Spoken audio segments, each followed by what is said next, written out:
Avec le général André Pétillot, général de corps d'armée de la gendarmerie. Mon général, le confinement a révélé l'importance des violences intrafamiliales dans la société française, vous venez d'en parler. Elles étaient déjà présentes aussi bien en milieu rural qu'urbain. Elles ont grimpé en flèche à la faveur de ce phénomène. Comment faites-vous pour l'appréhender? Parce que c'est assez délicat et difficile, je le soulignais auparavant. Alors, l'augmentation des faits portés à la connaissance de la gendarmerie est importante et continue au cours de ces dernières années. Et derrière ce constat, moi je vois deux réalités. La première, c'est effectivement un changement de dimension dans la prise en compte de ce phénomène. Aujourd'hui, suite au Grenelle de lutte contre les violences conjugales, il y a vraiment une approche globale de cette criminalité, qu'il s'agisse de la prise en charge des victimes, de la réponse pénale, l'incitation de victimes au dépôt de plainte, le suivi ensuite des victimes. Tout cela est désormais complètement organisé et de manière très structurée. Bon, on connaît les zones évidemment de compétences de la gendarmerie et les zones de compétences de la police.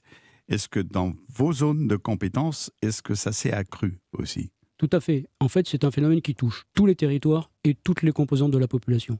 Il n'y a pas de caractérisation de ce phénomène. C'est vraiment un phénomène massif, je le disais tout à l'heure, 300 faits par jour.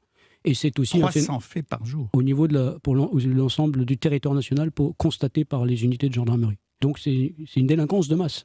Alors pour y faire face, on a mis en place un certain nombre de choses dans le cadre de cette organisation structurée et globale.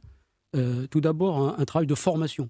Mais ce qui est certain, c'est que tout gendarme doit être capable de le traiter correctement, d'accueillir correctement une victime, d'éviter des formules ou des postures qui pourraient dissuader la victime de poursuivre sa démarche. Donc il y a un important effort de formation. Tous les élèves qui passent en école aujourd'hui ont une formation importante, 120 heures de formation sur la prise en compte des violences intrafamiliales.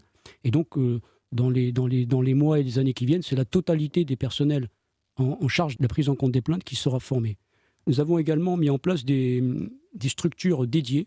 Ce n'est pas la totalité des unités dans lesquelles nous pouvons créer des structures dédiées, mais par exemple, je vais vous citer la brigade de Tonins, dans le Lot-et-Garonne.